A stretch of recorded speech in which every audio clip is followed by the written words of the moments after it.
The stage is set. You're at a black market auction that I'm hosting, and we specialize in selling Pokemon. So, how much would you spend on an Eevee? Ooh, too slow. One of the world's best Nuzlockers bought it for $500. But why? Well, our stock is filled with 120 of the world's finest Pokemon, and all of these phenomenal Nuzlockers have showed up with $15,000 in their pockets. So, what is the goal? Well, through a very elaborate auction, each player assembled a box of Pokemon to race through Pokemon Emerald as fast as they possibly could. For players like these who have cemented themselves in the Hall of Fame for many games that a majority of people once called impossible, Vanilla Emerald shouldn't pose that much of a challenge. But they're not playing against Emerald in a vacuum, as your run is only as strong as your auction here, and you have all the power to make sure your competition doesn't grab anything you don't want them to have. So after 2 hours of frantic bidding, the teams were finally locked in.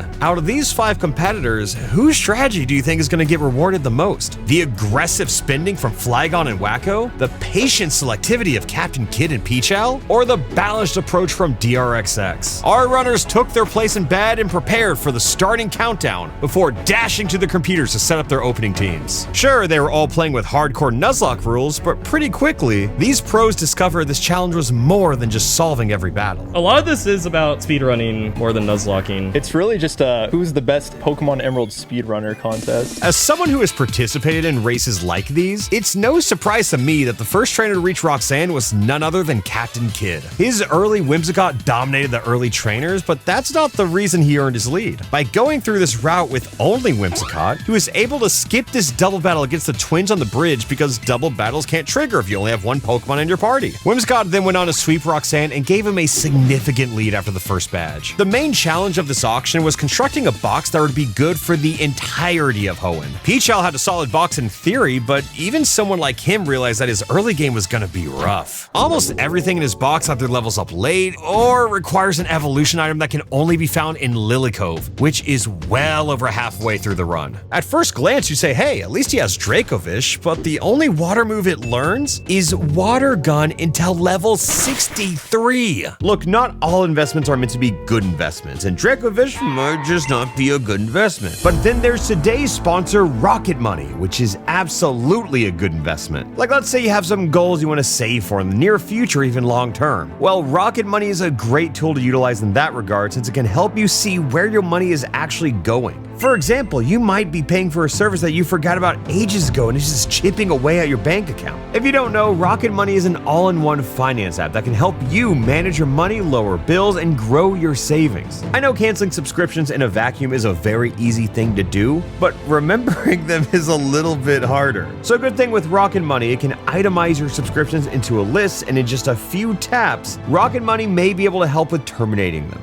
And after you terminate those services, you're now able to put that money into savings. So try it out today, and you can unlock even more features at rocketmoney.com/Alpharad, or just click the link in the description and get started today. Okay, that's very fine damage. I'm still faster. Did I crit on the first one or something? What the fuck happened? There was a crit. Okay. I think I'm gonna switch here before I get blocked.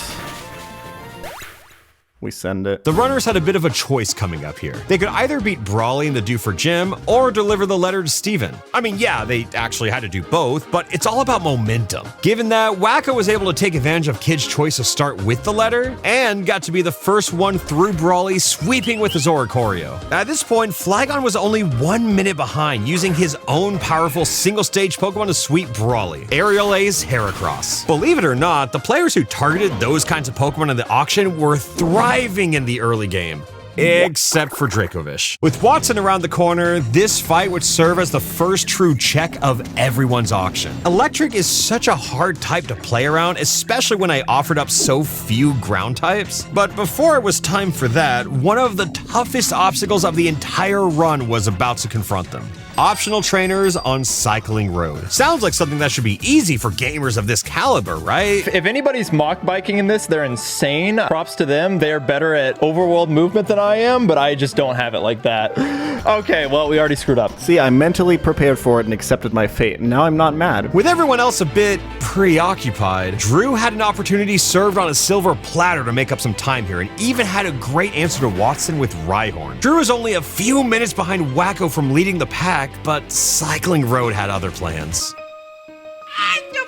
Obviously, Drew wasn't the only one to run into optional trainers. Things did go a bit better for Wacko, who only ran into one, and then there's Kid, who went in with confidence. The last time I got this first try, and I think it gave me a really big head. I was like, oh, I'm kind of the goat. I'm kind of the mock bike goat. The only one to truly take advantage of Cycling Road here was definitely Flygon HG, as he's a certified Generation 3 specialist. I mean, he's a guy who named himself Flygon. Sure, most of these players have overcome challenges across a variety of Pokemon games, but Flygon's experience with this map specifically was really starting to show. He was the only one to get all the way through Cycling Road without hitting a single optional trainer. However, it wasn't quite enough to catch Wacko yet. As you know, Nuzlockers are known for being meticulously sweaty planners. Like, they would never even entertain a fight without calculating every possible outcome. Then there's WWWD. What would Wacko do? He is a pioneer of believing when there's a flinch, there's a way, ignoring objective calculations in hopes of landing a crit,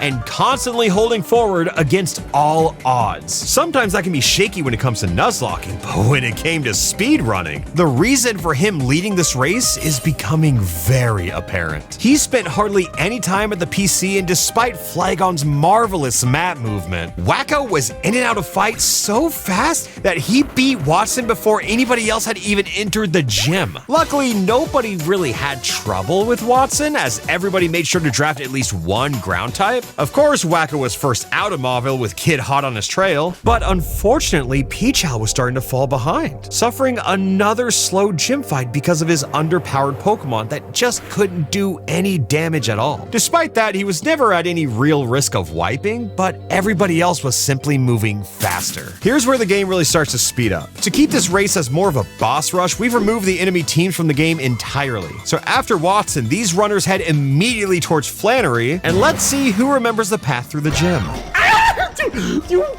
God, dude, I can't. And now, I don't know. I think it's right. Wait, what?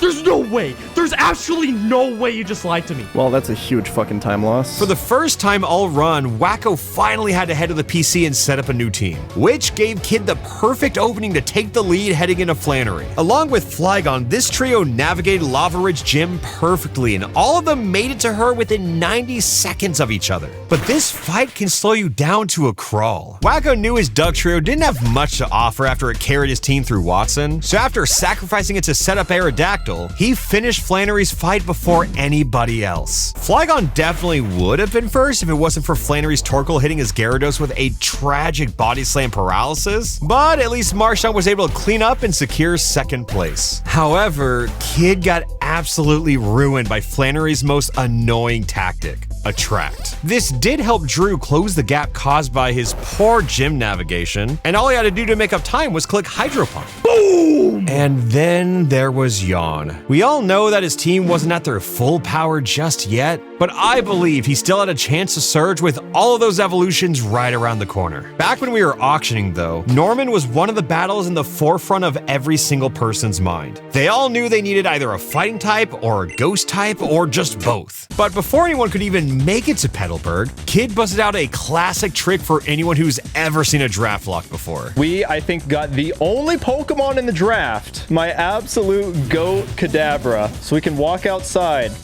talk to May, and then hold, Kadabra, teleport. Okay, see ya. Back to Petalburg we go. All right, beautiful. The problem? His box was in no way prepared for Norman. His only fighting types were Cubfu and Clobbopus, and his ghosts were Honedge and Frillish. Kid simply did not have the power to get through this barrage of normal types, and even got slowed down by all of the fodder gym trainers too. Yes, Kid was the first one back to Petalburg, but he was not the first to challenge Norman. Instead, both Flygon and Wacko stormed through the final door of Petalburg Gym one after another, just a few seconds apart. As you all know, this fight is about the slacking. Thanks to the level cap and his insane base stats, there's almost nothing in this game that can truly deal with it on its own. Sure, you can play around his Truant ability, but Norman has 2 Hyper Potion, a Citrus Berry on the Slacking, and in this build, the AI is too smart than to just let you sit there and spam Protect every other turn. Flygon, though, came prepared. His Heracross might have been the hardest possible counter to Norman's team as he blasted through the entire fight in just over 2 minutes, giving him his first lead of the race. And thanks to everybody else's issues with the fight, it was a pretty significant one too. Meanwhile, Wacko cooked up a pretty wild line, hoping to slaughter the Slacking with a Beware using Indoor and Flail, but Slacking's yawn ruined it all, forcing him to slow it down. Drew's fighting type pair of Flamigo and Blaze Tauros helped him close the gap on second place, but he still had a few minutes to make up on Flygon. As you can tell, this has become a very competitive race, but despite the big brain teleport, Kid really had nothing for Norman. The teleport play was supposed to give him the lead, but now he was as far behind as ever. Slowest Norman of my life is now done? It's a long way to Winona's 4-tree gym, but at least no one has to stop by the Weather Institute. After falling way behind at Norman, Kid knew that he had to make a play and fast if he wanted to get back in the race. Unfortunately, I don't think these were the plays he had in mind. I can't believe I've done this. Yeah, because she's gonna fight me. Okay, we're not doing that. We're just gonna have to go back on Cycling Road, I suppose. I thought I was gonna come this way because I knew I wanted to get the... Yeah, no, you should never do this. If I can get a good Cycling Road here, then this won't... Oh my god. Yeah, this is a disaster. If we follow her, this is good. Okay, let's make sure we get that. Yeah, this is a disaster. I would assume that everybody's doing Winona right now. Winona's a tough one because her level cap comes right before when a ton of powerful Pokemon are able to evolve, but at least should serve as the final major obstacle before Peach House time truly gets a shine. Actually, this battle was going to be a big box check for all of the runners. It really came down to who came the most prepared. Pika Pika, sons of guns. I think it is gonna go into the Altaria though. Get out of healing range. Get out of healing range. Okay, great. I was hoping that would kill. Aerial Ace, that shouldn't do much. Okay, that's not nothing, but now you're static. Ooh, that sucks for you because Electro Ball's gonna really hurt, isn't it? Don't do it. You freaking, I hate this guy. I hate this guy so much. Just die. Thank you. Wacko decided to take a lengthy detour to pick up the Thunderbolt TM from Watson and New Mauville, but we'll see if it pays off. Despite that, he was still within 2 minutes of Flygon entering the Winona fight, and thanks to his Electro now knowing Thunderbolt, it made the 4-tree gym absolutely free. Drew's Rotom carried him through the fight just as it did against Flannery, but the movement gap between him and Flygon was really starting to show. Drew had a great box and he was piloting it well. He had only spent a few more seconds in gym leader fights compared to Flygon, but given his huge advantage in overworld movement, Drew was 10 minutes behind first place. As I mentioned, beating Winona unlocks a bunch of final stage evolutions, as well as tons of evolution items at the Lily Cove department store. Kid's investment of Cubfu finally got to come to fruition, but it was starting to feel a little too late for that now. Sure, Peachel now has access to a few secret weapons like his expensive Palafin, but would that alone really be enough to make up for 20 minutes of time between him and the 3 frontrunners, who also had some new evolutions at their disposal? Flygon collected enough coins for Goldingo, Drew now had access to both Gardevoir and Greninja, and the big money Wacko spent on Meowscarada was finally about to pay off. Not only is this Pokemon incredibly fast, but a grass move like Flower Trick does so well for most of the remaining fights. With Tate and Liza taking center stage, Flygon's plan was to sacrifice Phalanx if it meant taking Claydol down with them. Wacko's plan: where there's a rock slide, there's a way.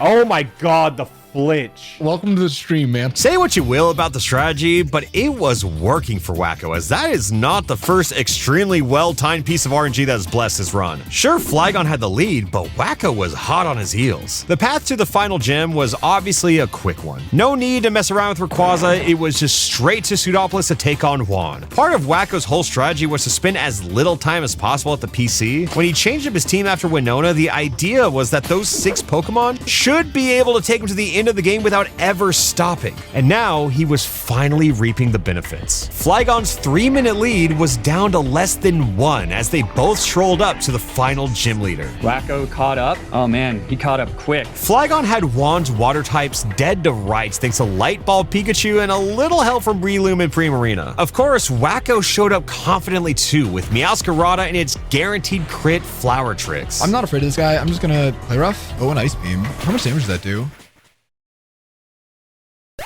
The Lord giveth, the Lord taketh away. Wacko had plenty of firepower in the back with Aerodactyl and Hitmonlee cleaning up with little issue, but that one crit significantly hurt his chance at taking the lead before the Elite Four. And now he was worried that any possible chance at winning might have died with Meowscarada. Drew was still keeping pace, washing yet another gym leader with his Rotom, but trailing behind second place this late in the run meant he was steadily running out of time to make a move. Wacko didn't need Meowscarada to finish Juan, but he was definitely relying on the Grass Cat to be one of his main E4 sweepers. So with that plan out the window, Wacko had to abandon his previous strategy of holding forward and instead had to stop and regroup. While Flygon made a mad dash through Victory Road, Wacko doubled back to Lily Cove, fought May, entered the department store to buy an Ice Stone, and evolved his Alolan Vulpix into Ninetales. This absolutely increased his chances of beating the game, but drastically hurt his odds of beating it before Flygon. With two competitors respectfully out of the race and one trailing significantly behind, it was really only down to Wacko versus Flygon, and the winner was starting to look obvious. Even though one had to make a significant detour, the other didn't. Flygon's mastery of the overworld gave him a massive lead, complemented by a team dedicated to dismantling every single trainer the Elite Four had. Like, by the time Wacko had engaged Sydney, Flygon was already multiple fights ahead. He only used 2 Pokemon for Sydney, 1 for Phoebe, and at this point it was his race to lose. But unfortunately, I've seen this story before. With me from the first draft block. I've hosted a lot of these races over the past years, and every single time, without fail, regardless if it's me or someone else, the first player to enter the Elite Four has always failed to bring it home. But I guess if anyone could be the one to break that curse, it had to be Flygon HG, right? Wacko knew he didn't have time to stop and think about these fights, as blindly holding forward was no longer a choice.